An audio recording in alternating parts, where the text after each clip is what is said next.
A 50H 20 volts AC sinusoidal voltage source is connected across a series RC circuit. If the voltage across resistance is 12 volts, then the voltage across capacitor is. So R and C elements, resistor and capacitor, are connected in series and applied a 20 volts AC source across it. C R. So next, voltage across resistor is 12 volts. So 12 volts value ఇచ్చాడు across E2 resistor దగ్గర. అయితే capacitor దగ్గర voltage వాల్యూని మనం find out చేయమంటున్నాం. So ఇక్కడ direct మనం KVL apply చేసేసి, so 20 = 12 plus voltage across capacitor వేసేసి, నెక్స్ట్ కెపాసిటర్ వోల్టేజ్ = 20 - 12 వేయకూడదు. ఇది ఎందుకంటే ఇక్కడ ఏసీ సర్క్యూట్స్ ఇచ్చాడు. ఏసీ సర్క్యూట్స్ ఇచ్చాడు కాబట్టి చాలా కేర్ఫుల్గా ప్రాబ్లమ్ని సాల్వ్ చేయాలి.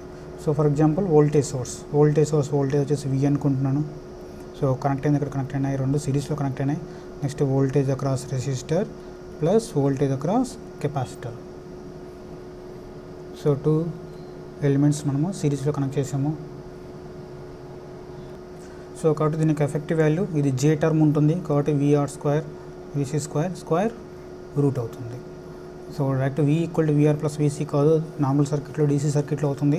ఇక్కడ ఏసీ దగ్గర చాలా కేర్ఫుల్గా ఉండాలి. సో మనకు ప్రాబ్లం ఏమి ఇచ్చాడు, 20 volts ఏసీ సోర్స్ ఇచ్చాడు, 20 volts. Next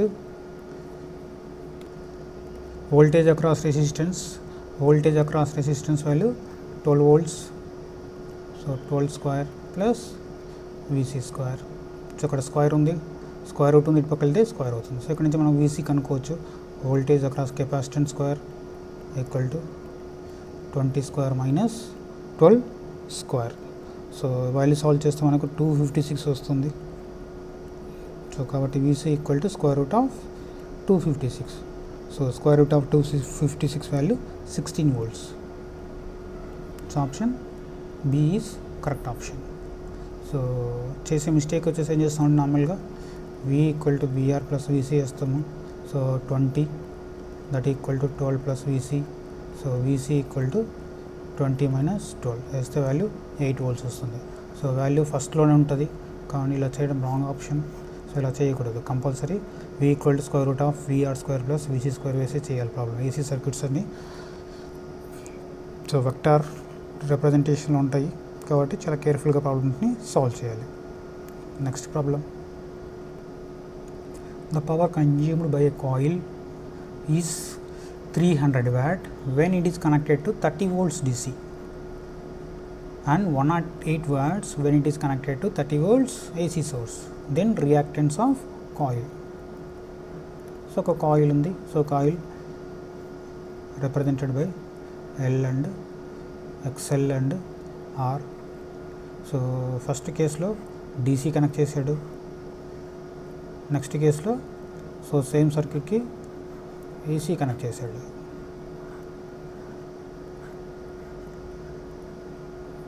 so R and XL. So అయితే DC కనెక్ట్ చేసినప్పుడు 300 watt పవర్ లాస్ ఉంది. నెక్స్ట్ AC కనెక్ట్ చేసినప్పుడు 108 watt పవర్ లాస్ ఉంది. అయితే XL వాల్యూ అంటే కనుక్కోమంటున్నాడు. సో మనం డైరెక్ట్ DC కనెక్ట్ చేసారు కాబట్టి so when DC connected direct V²/R వేస్తాము. V²/R DC సప్లై ఉన్నప్పుడు ఇండక్టెన్స్ ఎఫెక్ట్ ఉండదు కాబట్టి డైరెక్ట్ V²/R. సో DCలో కనెక్ట్ చేసినప్పుడు ఎంత వోల్టేజ్ ఇచ్చాడు, ఎంత పవర్ ఉంది, 300 ఉంది కాబట్టి 300 = V² వాల్యూ ఎంత వోల్టేజ్ కనెక్ట్ చేశాడు అక్రాస్ 30 volts DC కనెక్ట్ చేశాడు. So 30² / R. సో ఇక్కడ నుంచి R వాల్యూ మనం క్యాలిక్యులేట్ చేయొచ్చు. R = 30² / 300. సో వాల్యూ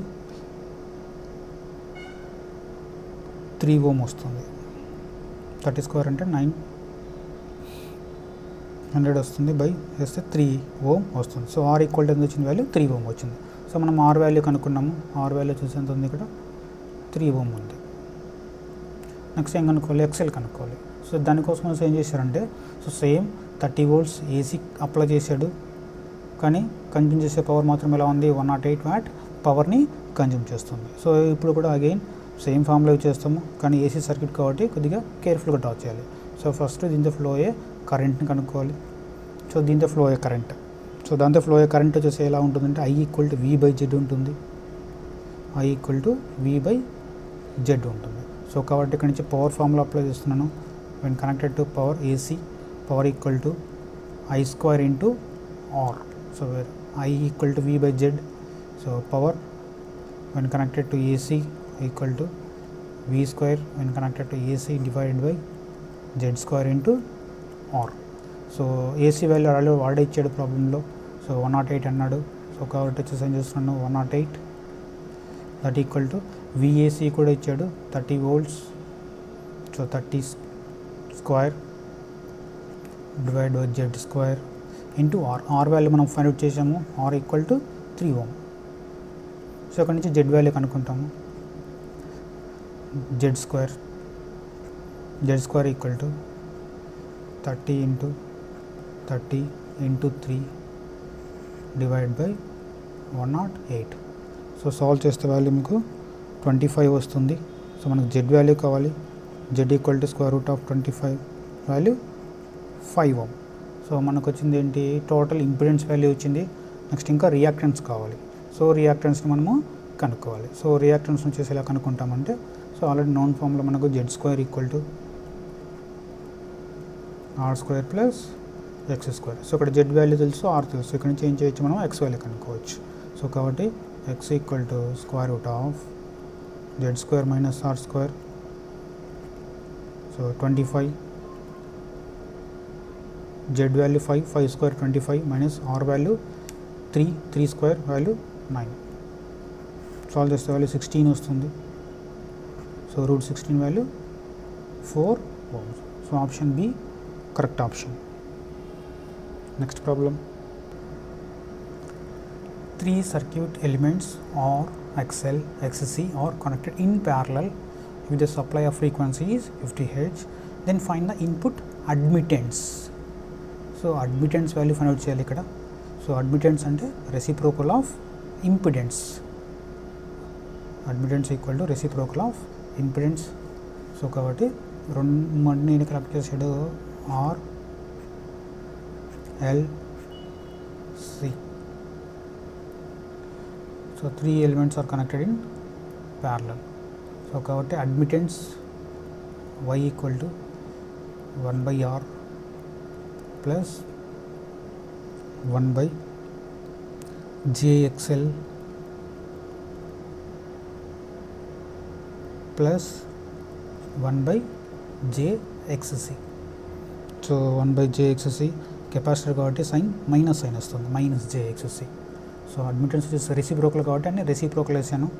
సో దీన్ని R వాల్యూ 2 ohm ఇచ్చాడు, J15 already XC value -J10 ఇచ్చాడు. సో కాబట్టి డైరెక్ట్ -J10 రాసేస్తాను ఇక్కడ. సో మైనస్ అగైన్ ప్లస్ అవుతుంది కాబట్టి దీన్ని రిమూవ్ చేసుకోవచ్చు మీరు. సో కాబట్టి value Y = 1/2 plus 1/J5 plus 1 divide by -J10. So ఇక్కడ J నార్మల్గా J² వాల్యూ -1 వస్తుంది కాబట్టి J = ఏం రాయొచ్చు మనం -1/J రాయొచ్చు. సో లేదంటే ఇంకా ఏం చేయొచ్చు మనం -1/J ఉన్నప్పుడు ఏం చేయొచ్చు J రాయొచ్చు. సో కాబట్టి ఇక్కడ పారామీటర్స్ వచ్చేసి ఏం చేస్తున్నానంటే 1/2 ప్లస్ 1/J ఉంది. సో 1/J ఇక్కడే ఉంది, 1/J ఉంది. సో 1/J అంటే ఏం రాయొచ్చు ఇక్కడ, సో -J రాసేయచ్చు. సో ఈ టర్మ్ నుంచి చూడండి. సో ఏం చేస్తున్నాను దీన్ని ఈ మైనస్ని ఇటుపక్క పంపిస్తున్నాను. సో కాబట్టి -J = 1/J అవుతుంది. సో కాబట్టి ఈ ప్లేస్లో వచ్చేసి ఏం చేస్తున్నాను -J రాస్తున్నాను. సో కాబట్టి -J డివైడెడ్ బై 5 ప్లస్ ఇక్కడేముంది 1 డివైడ్ బై -J ఉంది. సో -1/J అంటే ఏం రాస్తాము J రాస్తాము న్యూమరేటర్లో. సో కాబట్టి J డివైడెడ్ బై 10 వస్తుంది. సో దీన్ని సింప్లిఫై చేస్తున్నాము ఫర్దర్గా. సో సింప్లిఫై చేస్తే value 1/2 value 0.5 minus so 1/5 value 0.2 కాబట్టి 0.2 into J plus 1/10 value 0.1. So కాబట్టి plus 0.1 into J. So minus 0.2 plus 0. Value so minus 0.1 వస్తుంది. So 0.5 minus 0.1 J. So option వచ్చేసి అంటే 0.5 మైనస్